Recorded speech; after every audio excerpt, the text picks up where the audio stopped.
గురజాల పట్టణంలో స్థానిక వాగ్దేవి కళాశాల నందు రాష్ట్ర ఉప ముఖ్యమంత్రి పవన్ కళ్యాణ్ చేస్తున్న ధర్మదీక్షకు సంఘీభావంగా గురజాల పట్టణంలోని వాగ్దేవి బి ఫార్మసీ కళాశాల యాజమాన్యం సంఘీభావం తెలుపుతూ ఈ కార్యక్రమాన్ని ఏర్పాటు చేశారు. ఈ సందర్భంగా కళాశాల డైరెక్టర్ జనసేన నాయకుడు బడదల శ్రీనివాసరావు మాట్లాడుతూ కలియుగ దైవమైన శ్రీ వెంకటేశ్వర స్వామి లడ్డూ ప్రసాదంలో జంతువుల కొవ్వు కలిసి అపవిత్రం జరిగిందని, దానికి ప్రాయశ్చిత్తంగా రాష్ట్ర ఉప ముఖ్యమంత్రి పవన్ కళ్యాణ్ 11 రోజులు ధర్మదీక్ష ప్రారంభించారని, ఆయనకు మద్దతుగా మా కళాశాల యాజమాన్యంతో కలిసి మేము ఈ కార్యక్రమాన్ని చేపట్టడం జరిగిందని అన్నారు.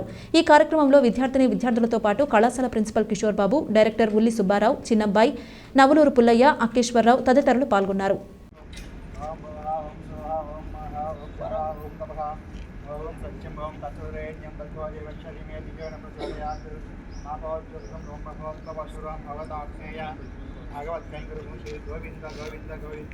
శ్రీ మహావిష్ణుర ఆగ్నేయ ప్రవర్తమానస్య అద్య బ్రహ్మణః ద్వితీయపరార్ధే శ్వేతవారుకే వైవస్వతమన్వంతరే కలియుగే తదను బాధికంభవతీరే భారతవర్షే భారతఖండే మేరోహ దక్షిణదిగ్భాగే శ్రీరంగస్య ఉత్తరప్రదేశే కృష్ణాకావేరి మధ్యప్రదేశే దీక్ష చేపట్టారు.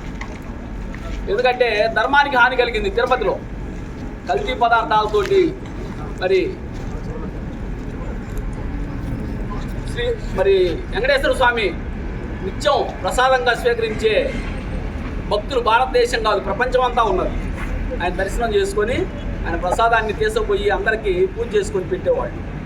మరి అట్లాంటి ప్రసాదంలో మరి గతంలో ఉన్న అధికార పార్టీ అక్రమంగా కేవలం లాభాపేక్షతోటి లడ్డులో కల్తీ అంటే భక్తుల మనోభావాలు దెబ్బతీయటం, ధర్మాన్ని దెబ్బతీయటం ఇవన్నీ చేశారు. దేవాలయ ప్రతిష్టను దెబ్బతీయటం.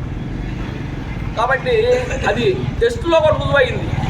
మనం నోట్లో చెప్పేది కాదు. మరి గత సర్కారు చేసిన నిర్వాహకం వల్ల అక్కడ ధర్మానికి హాని కలిగింది కాబట్టి ఆయన 11 రోజులు ధర్మదీక్ష చేపట్టారు. దానికి మద్దతుగా మనం ఈ రోజున ఈ పూజా కార్యక్రమాన్ని నిర్వహిస్తాం.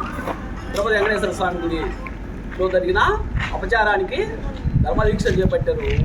ఆయన పవన్ కళ్యాణ్ గారికి మద్దతుగా ధర్మదీక్ష చేపట్టారు.